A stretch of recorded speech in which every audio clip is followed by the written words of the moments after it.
Hey everybody, Edo here, and I am excited today because I have Tim Eisner on the line. Say hello, Tim. Hello. Welcome. We were actually talking before about how it felt like we had done a Q&A at some point or another, but it never happened, and perhaps we just talk enough over Skype. But Tim is the founder, owner of Weird City Games, who he started with his brother. We'll talk all about that, his brother Ben, but also designer behind Tidal Blades, which is a massive hit, and Tidal Blades 2 is coming to Kickstarter in a couple weeks, right? Yep, Tuesday the 22nd, I believe you said it was? that's correct. Awesome. So, all sorts of cool things. But since that video never actually happened, I think it'd be great to start. You are one of those creators that sort of came up through Kickstarter around the time the generation I was in came up through. So, how did, you get into games, presumably with your brother? And then how did that turn into March of the Ants, which is, a very interesting, crunchy game, but also with this very strong theme that's layered throughout. So how did that take us through that story and how it came together? Definitely. In 2012, I was working making jewelry at a local craft market here in Portland, Oregon, and was getting a little sort of tired of it. It was, a lot of repetitive motion and selling stuff, making new stuff, and I was like, I want to do something else. What else do I want to do? But I was enjoying sort of entrepreneurial activities, and at the same time I was living with a group of friends here and we were playing board games a lot. We'd play Dominion almost every day and Magic cards and other games, and I was like, maybe I'll do board games. Like if I get into that, I'll at least have fun and learn some stuff. Maybe not make any money. This was before Kickstarter was really happening, and I was like, okay, well at least it'll be cool. And my original plan was to make a game and sell it at the market that I was selling at. But at the time, like you said, Kickstarter was sort of taking off, and I was like, oh, this actually seems possible to if put a product together, make a good game, and then get it out there. And so. One of my friends I was living with, Ryan Swisher, is my co-designer on March of the Ants, and I was chatting with him about games, and he had done an art project about ants, done a bunch of big pieces of art, and made a children's book about ants, and had done a ton of research. He's the type of guy who likes to get really focused on something, so knew about all these different ants that harvest fungus and collect leaves and have all these different, adaptations. And so I was like, oh, what if we made a game about ants? And so that was sort of the genesis. And we ended up using art from his art project that he'd done before, his art show, and then making new art and sort of crafted it together. And so that's where a lot of the theme and the mechanic came from, is because we knew, we'd get inspiration from what real life ants do and sort of figure out how to mirror that in the game. And so that's okay. So you get to this point. You're like, hey, ants are cool. I played sim ants maybe, and then you're like, find this guy you're working on. You actually start developing the game. You're playing board games, but this is not your background. You haven't been doing it. This is essentially your first. It sounds like your first game you ever really sat down and started designing with somebody. How? I want to ask about a few other steps, but from that early creator, what was your process to go from there to actually having a game? Did you do a lot of blind play testing and all those other things, or did you just playing with your friends until you thought you got it? How did that process come together? So I'd worked on didn't quite get to the place, that they felt finished enough. With March of the Ants, we went to a lot of local conventions and did testing there with just open people who come up and see. And then I was also testing with a lot of friends and my parents and other people. And we really tried to test with gamers and non-gamers as well to try and make it more accessible. And there was definitely things where people were like, oh, this seems way too complex. And we really tried to hone it down. This is too real, too real to the ants. Yeah, too real. And I think it was definitely the first design that we took all the way. And some things that really helped was having some really strong design goals from the start of wanting to make it set up in 5 minutes. The game is largely inspired by Eclipse, the big sort of space epic, but we were like, well, it's really hard to play this game because it takes, 4 or 5 hours. It takes like half an hour or more to set up. And so we were like, maybe we can take some of these mechanics and kind of boil them down, condense, all the technology and upgrades and things into one deck. And so that really helped. And then trying to keep it, it under like an hour and a half playtime was, another big goal. And so that sort of really informed us and helped us. Because with design, you get kind of lost. You're like, oh, what about this? Oh, it could go in this direction. It could go make over anything you want. Yeah, you can do anything. And then it's like nice to have a little bit of like a map or a compass to come back and be like, okay, cool. These are our touchstones. This is what we're really trying to do. Right, for sure. And so, and it resonated, right? I was just looking while you were talking. That initial Kickstarter for the original base game was 1,600 backers, almost 1,700, and over $70,000, which is a very strong first showing product. And I presumably a combination of the mechanics, but also the theme. It seems like it resonated with a bunch of people as well. Do you, looking back to that time, what are some of the things that you actually attribute that success out of the box to?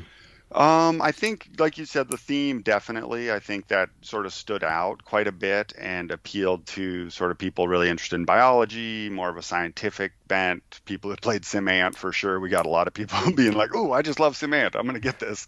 And then I think we did a lot of grassroots at conventions, like along the West Coast, going to local ones, down to KublaCon in San Francisco. I remember being there and like doing like 15 demos in a day of just like having 2 or 3 games playing at once and teaching people the game. And so I think that direct outreach as a first time publisher, just connecting with people, having them play the game, then they're like, "Ooh, I'll come back." You get them on the mailing list, and then they can also commenting on the Kickstarter and being like, "Oh yeah, we played this at KublaCon. It was great. We played this here. It was great." So that I think really helped us get that initial momentum to get the Kickstarter going. Yeah, I mean, it's been challenging for a lot of new creators over the last 2 years, obviously, but that getting out, playing, getting those fans and those fans being part of the community really does go a long way, because at the end of the day, 1,600 people, which is a great initial success, isn't that many people.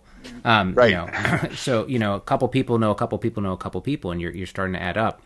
So, let's go to the business side for a second, because again, for what it's worth, like, I find this stuff absolutely fascinating, because there's all these different dynamics at play. But when you did this, were you like, we need a company, what should the company be? We're going to name it Weird City Games. Like, was that then? Did that come later? When did you switch from like, hey, let's get a Kickstarter game funded to like, and now there's this company element to it?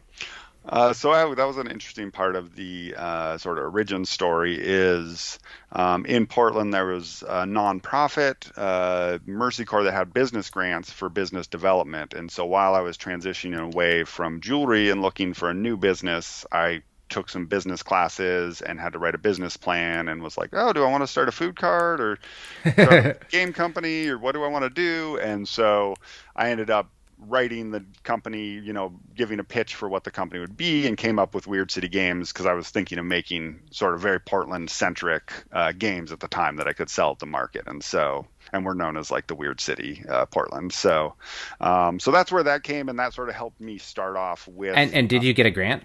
I did get a grant. Yeah, I had fantastic. I think I had to save an amount of money, and then I got around $4,000, which helped me get a printer, computer, prototype materials, and also do some marketing and stuff like that. So yeah, so that was really helpful. And that's awesome. The money, and then also just like, oh, I need to do something with this. I got this grant. I need to really like dedicate, make something. Yeah, you have somebody paying attention now. Yeah. Awesome. Well, that's super cool. So that sort of happens at the same time. And so here's, there's this interesting point, because a number of different, Kickstarter publisher creators who have companies sort of go one track and they stick in their own lane, isn't the right word, but you like your own thing.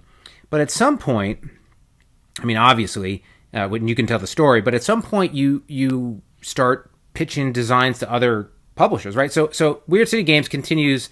We'll talk about Canopy in a little bit, but you've got March of the Ants. You do like an expansion or a sequel, and you do some things. By the way, it's a game with fantastic meeples, so I want to point that out.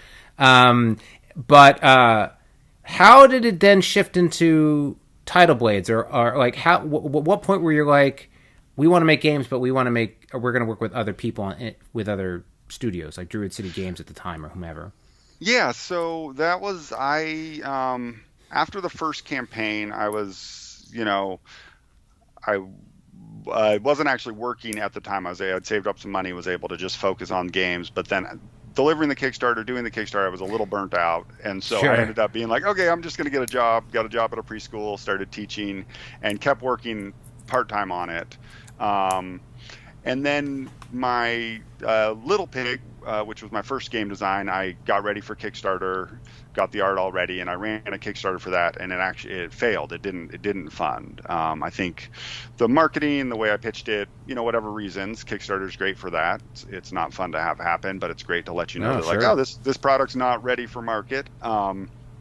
And so that really took the wind out of my sails for a little bit on Kickstarter. I was like, okay, doesn't always work. You don't always have Oh, 1,600 I'm people. forgetting. I'm forgetting.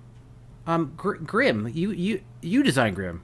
Yes, That's the yes. game. I'm like, what's the missing piece here? There's something. Okay, keep going. All right. So then, fast forward another 9 months, I go to Gen Con and I run into James Hudson from Druid City Games, and he's like, oh, what are you doing here? And I'm like, oh, I'm trying to pitch this game, Grimm Forest, which I'd renamed Grimm Forest, sort of changing up the theming a little bit. And he's like, oh, I'm looking to publish games. And so it seemed like a really good fit. He was very excited about it. And so that kind of led to an ongoing relationship where we're still publishing games together. And so it was, realizing how much work a Kickstarter took, Right. and the fulfillment and the design. I was like, well, maybe let's check out this other path that's, just able to focus more on design. I can maybe have another job and do this. And that Well, went really well. Go ahead. so hold on. There's just some really interesting moments in here, which, and actually we won't speak about some of them but so there's this interesting, like, Grimm Forest is a map campaign. I don't remember. I'd have to pull it up because I didn't have it in events, but like both in terms of product quality, execution, right? Like I'm pretty sure that was the game when James and Druid City went from, like, you know, nice execution to like bonkers, right? Like Yeah. that was when he hit bonkers, and then that ultimately is part of the transition acquisition with Skybound. Like we don't have to get into that, but like that becomes a major piece in that Skybound conversation when Druid links up with Skybound, of which now they're out. So Yep. like there's like a whole interesting. Maybe I'll get Jane. I'm not going to ask you to talk about all that, but this is like a huge. This is a tidal wave of stuff happens based on your Little Pig cancellation, like Definitely. right? Like it's a big deal in the space, because James is clearly really good at executing with other people's ideas, and like he does a really nice job with that. So, so that happens, and then that starts this relationship, and suddenly I'm like, wait a minute. And then there's also Wonderland is also you guys, right? Yep. Yep. Okay, so let's just walk through these games quickly. So you do Grim Forest. Obviously, it's like big, and then everyone's like, we should work together more. This is really working out for Yep. us. Yep. And so go on, take it on from there. So then we work on that, and then we're after Grimm Forest, we decide to keep working. Tidal Blades, James pitches with the artists, Mr. Cuddington from Grimm Forest, and pitches them on creating their own world and like doing all the art for their own world. So we got to create that game in tandem with them, of them being like, oh, this is this water world fantasy theme. Oh, so I mean, because I don't pay enough attention. I don't know any of this. So this is a sort of an oddly reversey IP where he's talking to this art house and saying, "Hey, art house, do you want to make a cool original world?" And then at some point saying, "Hey, designer, we have this cool original world that's been making, and now we need a game that fits into it." Yep. Yep. Oh, cool. So that was really fun, and we had brought some design elements, and then adapted it to be like, oh, there's islands are going to be really important. Oh, okay, these things are really important. There's monster battles, and so that was really fun to be working in tandem with them and be very inspired by their artwork. And so from that, we then went on to work on a Wonderland's War. I think, there was, with Druid City, there was some like, oh, Grimm Forest, let's follow some other, popular IPs that don't, necessarily have a marquee licenses, board game yet, don't have licenses that you need. Right? Yeah, I mean And, they're available. And that's been really fun. It's been, sort of dipping my toes into IP work without having, like really stringent, like working for Disney or something that's really somebody like being like, you have to do the characters exactly this way or present them. Yeah, well, it's a really, I mean, I've done lots of different IP work over the years, but each and all of them offer really interesting and different challenges. Sometimes the challenge is the partner you have to work with, but sometimes the challenge is how do you capture the essence of this world or these characters or these experiences within the product. And it's always, there's always that moment. Sometimes somebody has a game idea that's like inherently linked in with IP from the get-go and it just all, but generally speaking, there's usually either a game and then you're pulling the IP into it, or there's an IP and you're building the game. So yeah, it's a super interesting process. And so you're doing this. These games take a lot of time and a lot of effort. Obviously you're not doing the Kickstarter half of it. Were you still, like at that time, were you still doing Weird City stuff or not as much? Like so like at some point you're like, I'm going to do Canopy. Like, so because you could just presumably keep doing this work with Druid City / Skybound or whatever it ends up, I don't want to drop into that, but you could just keep doing that work. I'm sure there's Tidal Blades 2, which is coming up, but 3, 4, 8, 15, 20. Yep. So like, I'm sure there's plenty of work there. What inspired you to be like, hey, I'm going to go back to pick up all that other work I wasn't doing as much? Yeah, so that's a great question and something I've sort of gone back and forth on a lot. During that time of making Grimm Forest and Tidal Blades and Wonderland's War, Weird City definitely took a sort of backseat. We had a couple projects we were working on, but we were always like, well, we got this external deadline. Let's go for that. We got to meet that. We did do the expansions for March of the Ants. So we released 2 of those just sort of when we ran out of stock. We were like, oh, people are still excited. Let's make some more content. We can do another print run. So I kind of kept my, Kickstarter and the Weird City brand afloat doing those.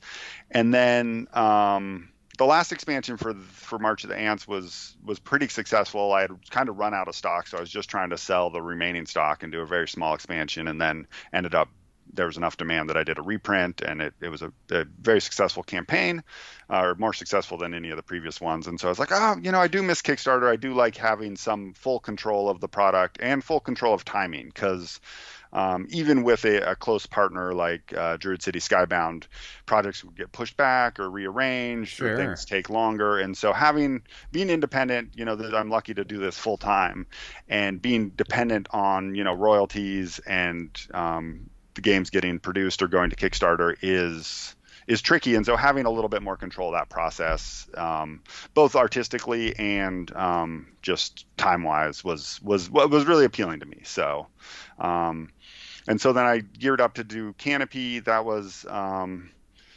idea I had that sort of came about, just sort of popped into my head based on a style of drafting Magic cards, and blended that with some set collection. And at the time I was getting really concerned about climate change. I was like, oh man, it's hard to just work on making board games right now, because there seems like there's a lot bigger problems in the world and things going on. And then I was like, well, I've already got an audience. I've already got people I can reach or interact with, and a way I can, use that platform is maybe make some games about that sort of have to do with that, and try and produce them in a sustainable way, and sort of try and, figure some things out, use that as a tool, and sort of blend those two pursuits. Potentially also, somewhat related to your original charter. I mean, I didn't read your business plan, but, sort of nature-based and again, it doesn't seem like it seems in line with March of the Ants, right? Like they you're like, oh, it's from the guys who did March of the Ants, right? It doesn't seem odd.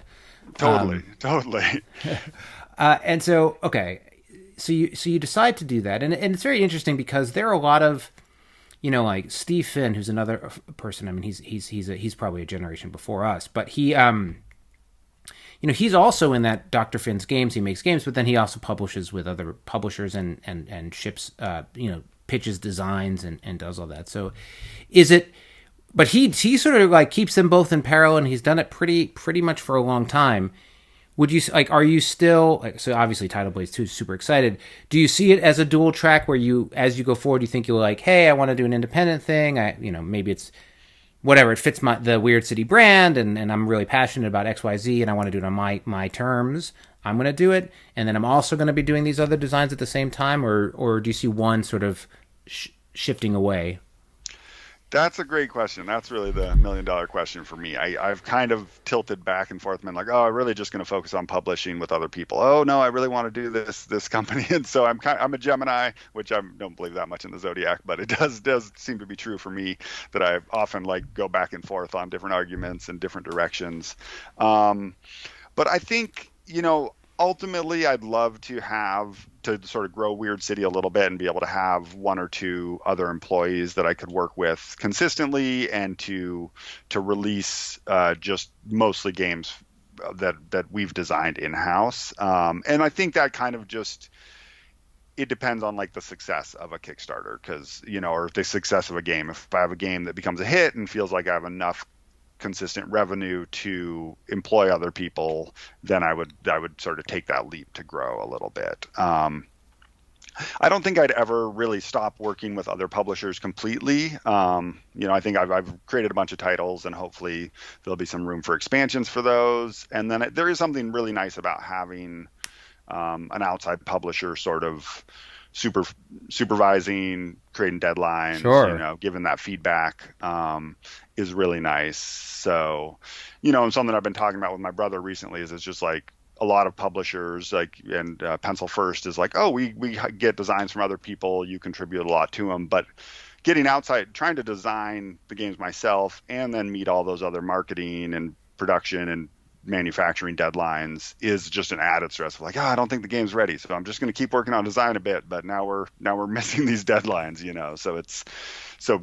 so I see a lot of other publishers bringing designs in, which I'm interested in, but I'm also mostly interested in designing. So I guess whatever avenue lets me do more design.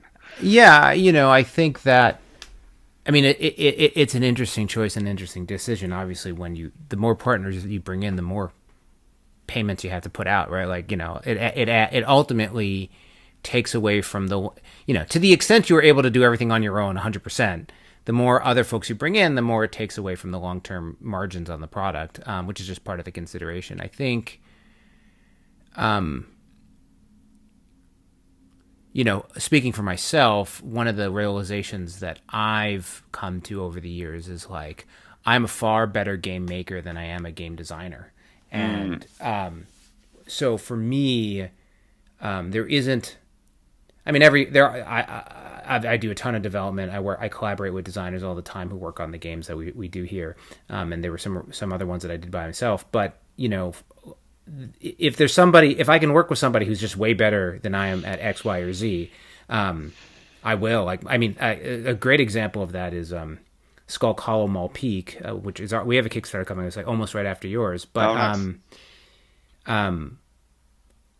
I had a really clear idea of what I wanted for Skull Hollow, head-to-head, asymmetric, diamond board, jumping onto the monster, moving up, not having dice, not having measuring sticks, making it very thematic and movement. It was like crystal clear to me, but I just couldn't design it to execute the fun I wanted it to be. Like, I was like, my card math wasn't coming together, and it I don't know if I want to say it sucked, but it wasn't good enough. It wasn't a game I'd want to like sell, right? And that was I worked with Keith a lot on solo games, but that's essentially where I essentially pitched it to him. I'm like, hey, I'm struggling here. Would you have any ideas? And he took it on, and then I thought he did great, and so like and so like for me, that's an example of where it's like the desire for the product, the result was more important than me being exclusively the designer of this. But again, like I see in the case with Steve, who I also work with a lot, Finn, he's really at his heart a designer. And so all of the other stuff is like on top of his love for the design piece. And so that's why he's more prolific designer than he wants to make games. Yep. So that's how he partners with people. So I think the important thing, my takeaway over the years, that I just emphasize to folks who listen is like, I think it's critical to be self-aware and identify what brings you happiness and joy and what you're doing, and also be willing to oscillate. It gets tougher when you get heavier, right? Like if you hire 3 people and you do all these things, it's a much more difficult decision to be like, you can't be as flippant when there are other people involved, right? Definitely. But it's okay to change your mind too. It's okay to be like, I did that for 4 years and then I don't want to do it and I'll go back, Totally. No, that I think that's really good advice. And I when I ran my first Kickstarter, I was like, okay, I'm going to do all the fulfillment myself. Or not for myself, but I'm going to like run it through Amazon, keep it as cheap as possible. I'm going to not hire anybody to help with anything, work with sort of a lower tier manufacturer. And then I was like, okay, I don't want to deal with all those headaches and do all that extra work that I don't need to do. Like it's worth paying a couple extra dollars here and a couple extra dollars here to have good partners in that regard. And so I think the same thing with like, growing the company. I can't, it's a big risk and, restrictive to take on another full-time employee right now, but trying to find a consistent graphic design partner or consistent, people to work with, that can sort of help or be adjacent to the company, I think is some small steps to take in that direction. Oh, for sure. I think having over the years, we've had a few consistent graphic designers that have worked with us. Kim Robinson for a very long time for our first game, and we still work with her, and this Nice. is almost 10 years later. It goes a huge way. Just having consistent people goes a huge way. I think one of the shifts for me, which has been neat, is Jessica Walker, who, she's been on the channel. You might not be familiar with her. She's relatively new to the space. She's big in the solo scene, but she started on helping out, with sales management, and then has taken on a lot of operations, and it's gotten to the point where she's like pretty involved in the breadth of what we do, right? So she's like involved in Kickstarter conversations or involved in this. And so it is interesting to get, and I guess, your brothers participated as well, but it has been interesting to get to the point where you have somebody who's adjacent to your business or in your business, but like has a broad vantage point. Like I'm very used to having an artist, a designer, but like to have somebody whom like I'm talking about the business holistically with, it's neat, right? It really adds to your perspective and makes it a little. I feel like Kickstarters and starting these companies can be like this amazingly lonely experience, where like there's this like massive burden on an individual that people don't sort of appreciate until they're like in solitude. And it's nice that is a benefit from starting to bring people into the fold more broadly, I think. Yeah, definitely. And I just, I think in that sense, like being able to have people really intimate with the business and in having discussions about it or giving, feedback on critical decisions. And then also just more fun too, like being able to collaborate with people in a more direct sense. Cause it is a bit lonely. It is like, okay, especially in the last 2 years where there's not been as much like external playtesting and stuff like that. It's like, okay, cool. I'm just working on this game and people are going to hopefully play it sometime, but I'm not going to see them and I don't get to like demo it with them and get it out there. So, that's part of motivation too. For sure. That has been tough, all sorts of ways. I've seen like a lot of the like smaller playtest isn't the right word, just people I played games with, like for one reason this person moved, this happens, this, and like conventions help refresh that a little bit, and without the cons it hasn't been there. I was curious, so Canopy, by the way, it's a fantastic game. Thank you. I think it for my taste it's like right up my alley, and as big a fan of Vincent Dutrait as possible. One of the interesting things that I think is worth talking about is, so you went through the process, and then, I don't know, 2, 3, 4 months ago when you were coming to market, you pinged the Facebook groups and was asking about distribution and getting it out there and making retailers awareness and sort of just those types of questions. As you're bringing that product, like as you've gone through Canopy, which was the last 3-4 months, what were some of the challenges and things you learned about bringing a title into the marketplace? Well, I've had some challenges. I don't know how much I've learned necessarily, but I think it's just really tricky to get the awareness and get the buzz and momentum to get a new game out there. Like even with the Kickstarter had 5,000 backers, and so there was a good amount of people posting pictures on social media and sharing the game and getting it out there. And I sent the game to a bunch of reviewers and had them share about it, and those help. But I think there's this level of organic buzz where people are like, I can't stop playing this game, or there's some real big marketing money behind it, or something that really creates this this pull to get it into retail and get it to people's tables, and I think it's done pretty well. Like people, I have pretty consistent sales on my website, and there's sales through retail.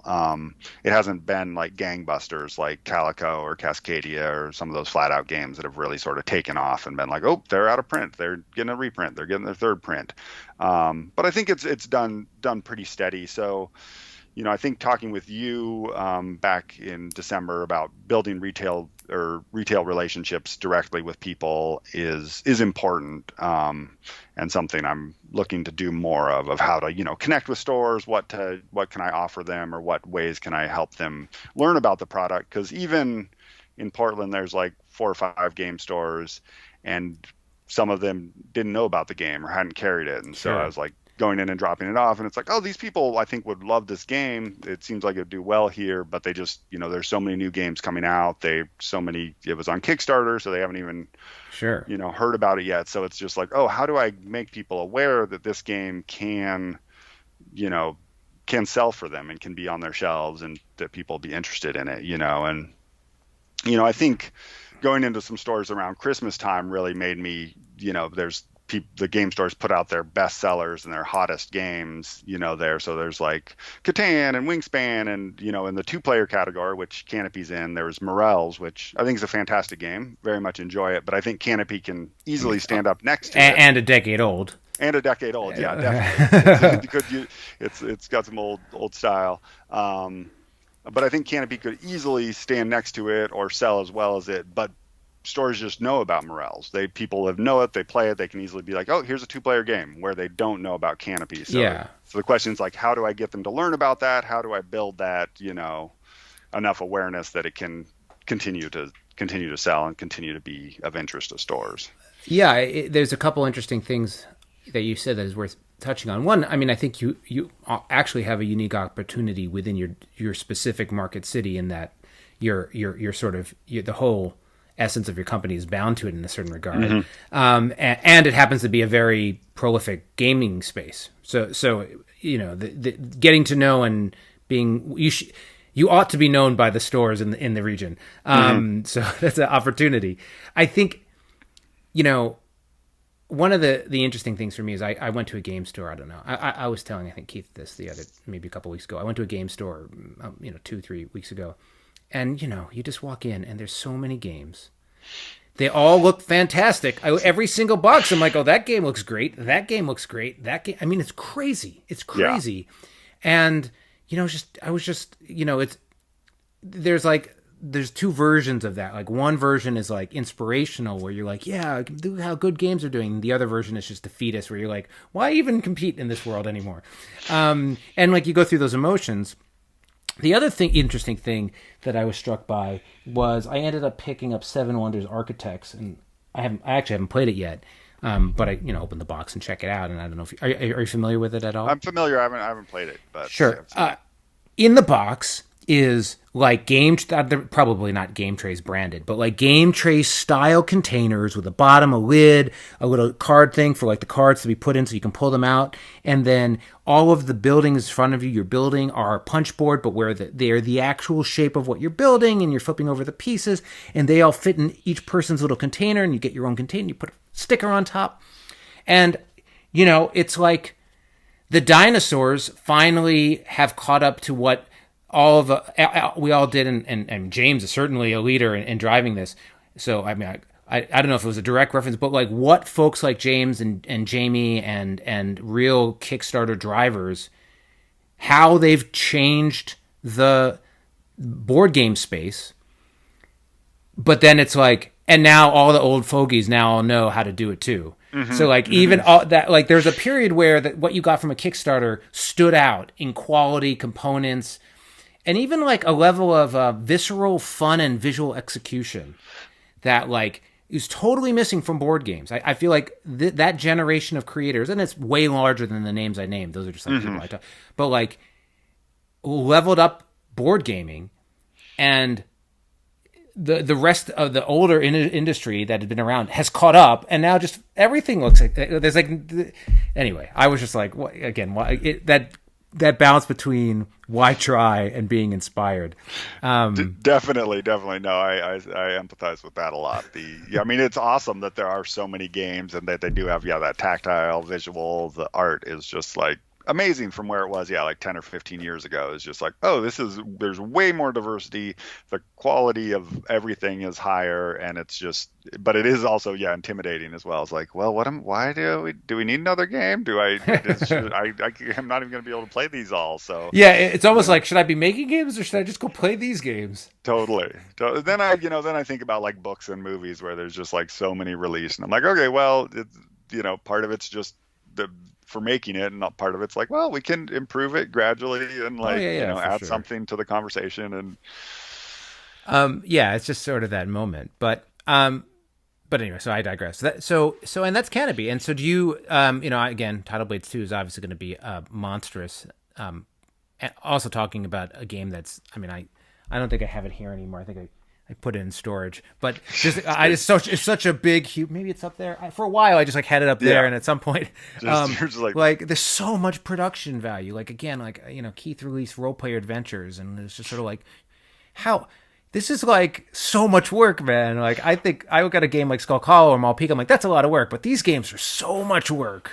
It's insane. Luckily, I've been the designer on those and have, I've proved files, but it's not like proving the minis and all the different things and the trays. Like, I'm even doing Canopy. I was like, oh man, there's so many things to check and recheck and do again. In those big games, I'm like, okay, that is a lot of work. That is, I know, amazing. It's so much work. Like, do you have, but setting aside Tidal Blades 2, which is coming, do you have have you announced, or have you, like, what's your next Weird City thing? Is it So I've teased in my last Kickstarter update, I've got a new game called Leaf that's going to come out to Kickstarter either summer or fall this year, depending on how quickly things get into place. But it's a forest theme. It's a tile placement, and the tiles are leaf shaped. So you're building a shared board where you're connecting different leaves together by their points, and that's cute. Helping to sort of build the forest floor with the leaves, and taking some actions, getting some animal friends and stuff like that. So and we're between Canopy on the